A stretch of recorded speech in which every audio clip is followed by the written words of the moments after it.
दोस्तों एक बार फिर से स्वागत है आप सभी का आपके अपने favourite English learning channel scholar English पर।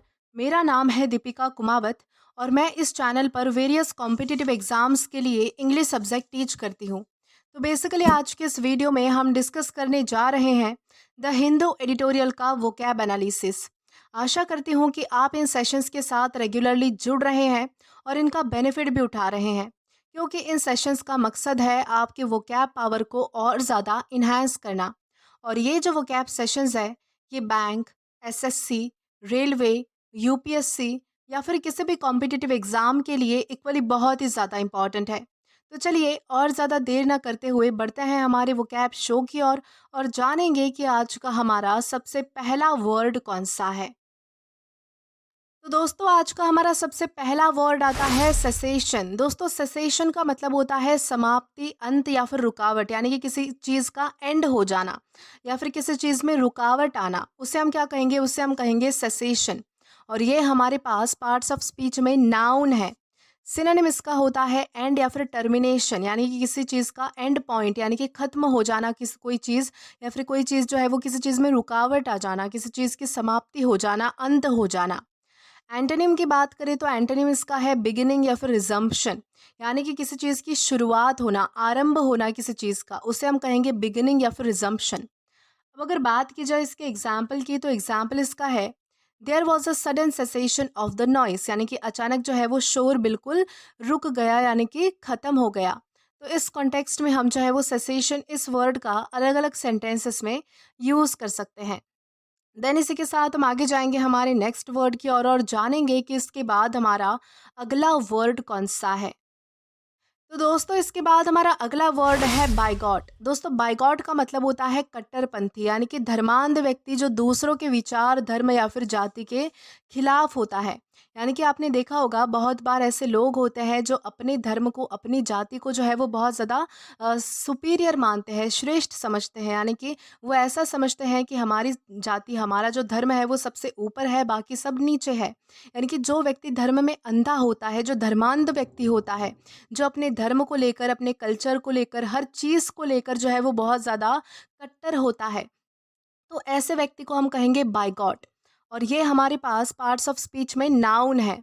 सिनोनिम इसका होता है फैनेटिक या फिर एक्सट्रीमिस्ट। फैनेटिक या फिर एक्सट्रीमिस्ट का दोनों का ही मतलब यही होता है कि कट्टरपंथी होना, धर्मांध व्यक्ति होना, अपनी किसी चीज़ के लिए, यानी कि अपने किसी धर्म के लिए, जाति के लिए या फिर अपनी संस्कृति के लिए जो है वो बहुत ज़्यादा लगाव महसूस करना, उसको सुपीरियर समझना, बाकियों को इन्फीरियर समझना, ऐसा कुछ।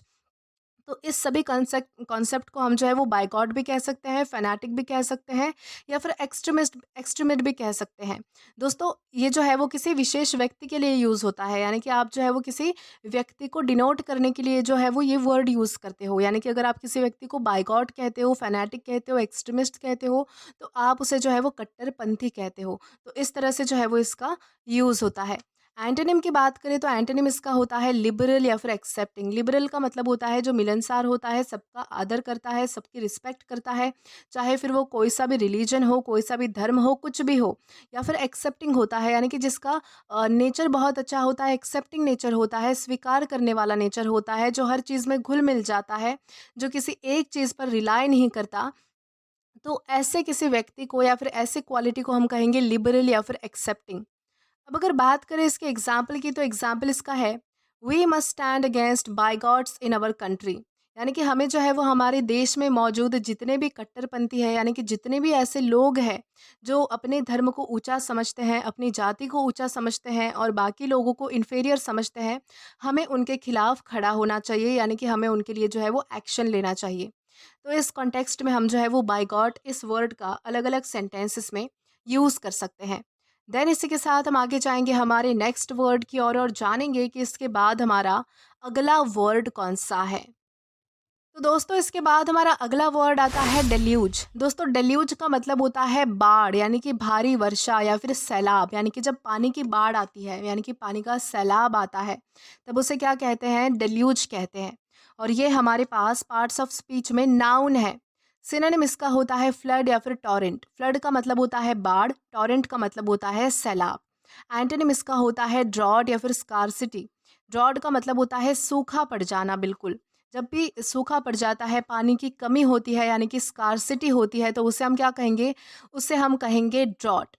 अब अगर बात की जाए इसके एग्जाम्पल की, तो एग्जाम्पल इसका है the deluge destroyed many homes in the village. यानी कि डेल्यूज यानी कि बाढ़ ने या फिर सैलाब ने क्या किया कि गांव में मौजूद बहुत सारे घरों को जो है वो तबाह कर दिया, नष्ट कर दिया। तो इस कॉन्टेक्स्ट में हम जो है वो डेल्यूज इस वर्ड का अलग अलग सेंटेंसेस में यूज़ कर सकते हैं। देन इसी के साथ हम आगे जाएंगे हमारे नेक्स्ट वर्ड की ओर और जानेंगे कि इसके बाद हमारा अगला वर्ड कौन सा है। तो दोस्तों इसके बाद हमारा अगला वर्ड आता है इन्फेस्ट। दोस्तों इन्फेस्ट का मतलब होता है भर जाना या फिर पीड़ित होना किसी हानिकारक चीज से। यानी कि जब भी कोई चीज जो है वो किसी चीज से भर जाती है, पीड़ित हो जाती है, ग्रसित हो जाती है किसी हानिकारक चीज से, किसी हार्मफुल चीज से, तो उसे हम क्या कहेंगे? उसे हम कहेंगे इन्फेस्ट। दोस्तों ये हमारे पास पार्ट्स ऑफ स्पीच में वर्ब है यानी कि क्रिया है। सिनोनिम इसका होता है ओवररन या फिर इन्वेड यानी कि आक्रमण या फिर किसी चीज से भर जाना, पीड़ित होना। एंटोनिम इसका होता है क्लीन या फिर रीड यानी कि साफ सफाई होना, क्लीन होना, रीड होना। कि ये रीड रीड का मतलब होता है छुटकारा पाना। तो इन सारे कॉन्टेक्स्ट में हम जो है वो इन्फेस्ट का यूज करते हैं। दोस्तों अब अगर बात करें इसके एग्जाम्पल की, तो एग्जाम्पल इसका है the house was infested with rats. यानी कि जो घर है वो पूरी तरह से चूहों से भर चुका था, यानी कि चूहों से पीड़ित था, यानी कि उसमें जो है वो बहुत ज़्यादा चूहे मौजूद थे। तो इस कॉन्टेक्स्ट में हम जो है वो इन्फेस्ट इस वर्ड का अलग अलग सेंटेंसेस में यूज़ कर सकते हैं। देन इसी के साथ हम आगे जाएंगे हमारे नेक्स्ट वर्ड की ओर और जानेंगे कि इसके बाद हमारा अगला वर्ड कौन सा है। तो दोस्तों इसके बाद हमारा अगला वर्ड आता है एनक्रोच। एनक्रोच का मतलब होता है कब्जा करना, अतिक्रमण करना। यानी कि जब भी आप किसी और की चीज़ पर कब्जा कर लेते हो, उसे अपना बनाने की कोशिश करते हो, उस पर अपना अधिकार जताते हो, तो उसे हम क्या कहेंगे? एनक्रोच करना कहेंगे। यानी कि किसी और की चीज़ पर अतिक्रमण करना कहेंगे हम उसे। और ये हमारे पास पार्ट्स ऑफ स्पीच में वर्ब है यानी कि क्रिया है। सिनोनिम इसका होता है इंट्रूड या फिर इन्वेड। इंट्रूड का मतलब होता है किसी चीज़ पर कब्जा करना, और इन्वेड का भी मतलब यही होता है कि अतिक्रमण करना। एंटोनिम इसका होता है रिट्रीट या फिर विदड्रॉ। यानी कि किसी चीज़ पर जो है वो कब्जा ना करना, किसी चीज़ को जो है वो छोड़ देना, उसे हम क्या कहेंगे? रिट्रीट या फिर विदड्रॉ। अब अगर बात करें इसके एग्जाम्पल की, तो एग्जाम्पल इसका है he encroach on his neighbours property. यानी कि वो अपने पड़ोसियों की प्रॉपर्टी पर जो है वो कब्जा कर लिया, उसने जो है वो, यानी कि उसने जो है वो अपने पड़ोसियों की प्रॉपर्टी पर अतिक्रमण कर लिया, कब्जा कर लिया। तो इस कॉन्टेक्स्ट में हम जो है वो एनक्रोच इस वर्ड का अलग अलग सेंटेंसेस में यूज़ कर सकते हैं। देन इसी के साथ हम आगे जाएंगे हमारे नेक्स्ट वर्ड की ओर और जानेंगे कि इसके बाद हमारा अगला वर्ड कौन सा है। तो दोस्तों इसके बाद हमारा अगला वर्ड आता है अबट। दोस्तों अबट का मतलब होता है सटा हुआ होना, यानी कि लगकर होना, सीमा साझा करना। यानी कि जब दो चीज़ बहुत ही ज़्यादा पास में होती है, एक ही बाउंड्री शेयर करती है, तो उसे हम क्या कहते हैं? कि कोई चीज़ लगकर है, यानी कि कोई चीज़ जो है वो बहुत ही पास है, यानी कि सटी हुई है आपस में। तो उस कॉन्टेक्स्ट में हम जो है वो अबट का यूज़ करते हैं। और ये हमारे पास पार्ट्स ऑफ स्पीच में वर्ब है यानी कि क्रिया है।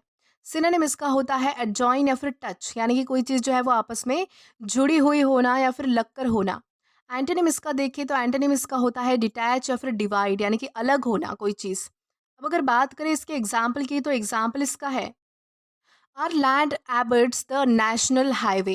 यानी कि हमारी जो ज़मीन है वो नेशनल हाईवे से बिल्कुल लगकर है, यानी कि बिल्कुल वहाँ से सटी हुई है। तो इस कॉन्टेक्स्ट में हम जो है वो अबट इस वर्ड का अलग अलग सेंटेंसेस में यूज़ कर सकते हैं। देन इसी के साथ हम आगे जाएंगे हमारे नेक्स्ट वर्ड की ओर और जानेंगे कि इसके बाद हमारा अगला वर्ड कौन सा है। तो दोस्तों इसके बाद हमारा अगला वर्ड है कैप्शियस। दोस्तों कैप्शियस का मतलब होता है दोष निकालने वाला, कमियां निकालने वाला, आलोचना करने वाला, झगड़ालू स्वभाव का। यानी कि जिससे कोई भी काम पसंद नहीं आता है, जो हर काम में कुछ ना कुछ कमियां निकालते रहता है या फिर दोष निकालता है, तो ऐसे व्यक्ति को हम क्या कहेंगे? कैप्शियस कहेंगे। और ये हमारे पास पार्ट्स ऑफ स्पीच में एग्जेक्टिव है यानी कि विशेषण है। सिनोनिम इसका होता है फॉल्ट फाइंडिंग या फिर क्विबलिंग। फॉल्ट फाइंडिंग का मतलब होता है कमियां निकालने वाला, दोष निकालने वाला। क्विबलिंग का मतलब होता है झगड़ालू, यानी कि झगड़ा करने वाला। एंटोनिम इसका होता है टॉलरेंट या फिर इजी गोइंग। टॉलरेंट का मतलब होता है सहन करने वाला, या फिर इजी गोइंग का मतलब होता है बिल्कुल शांत स्वभाव का, बिल्कुल काम या फिर पीसफुल। अब अगर बात करें इसके एग्जाम्पल की, तो एग्जाम्पल इसका है the captious teacher criticise every small mistake. यानी कि एक जो है वो दोष निकालने वाले स्वभाव का जो टीचर है, यानी कि ऐसा टीचर जो हर चीज़ में दोष निकालता है, हर चीज़ में जो है वो हर चीज़ को क्रिटिसाइज़ करता है, उसमें कमियाँ निकालता है। ऐसा टीचर जो है वो छोटी-छोटी बातों पर, यानी कि छोटी-छोटी मिस्टेक्स को भी जो है वो क्रिटिसाइज़ कर देता है, छोटी-छोटी मिस्टेक्स को भी जो है वो उसकी आलोचना कर देता है। तो इस कॉन्टेक्स्ट में हम जो है वो कैप्शियस इस वर्ड का अलग-अलग सेंटेंसेस में यूज़ कर सकते हैं। देन इसी के साथ हम आगे जाएँगे हमारे नेक्स्ट वर्ड की ओर और जानेंगे कि इसके बाद हमारा अगला वर्ड कौन-सा है। तो दोस्तों इसके बाद हमारा अगला वर्ड आता है कंसीट। दोस्तों कंसीट का मतलब होता है घमंड या फिर अहंकार, यानी कि खुद को श्रेष्ठ समझना, यानी कि खुद को सबसे ज़्यादा ऊपर समझना, सुपीरियर समझना। तो उसे हम क्या कहेंगे? कंसीट कहेंगे। यानी कि जिस व्यक्ति में बहुत ज़्यादा एरोगेंस होता है, बहुत ज़्यादा घमंड होता है, बहुत ज़्यादा अहंकार होता है, तो उसे हम कहेंगे कंसीट। और ये हमारे पास पार्ट्स ऑफ स्पीच में नाउन है।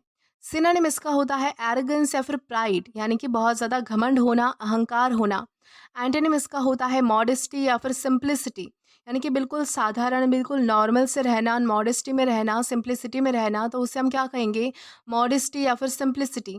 अब अगर बात करें इसके एग्जाम्पल की, तो एग्जाम्पल इसका है his conceit made him believe he was better than everyone else. यानी कि उसका जो घमंड है, यानी कि उसका जो अहंकार है, उसका जो प्राइड है, वो उसे ये विश्वास दिलाता है कि वो बाकी सबसे बहुत ज़्यादा बेहतर है, बहुत ज़्यादा अच्छा है।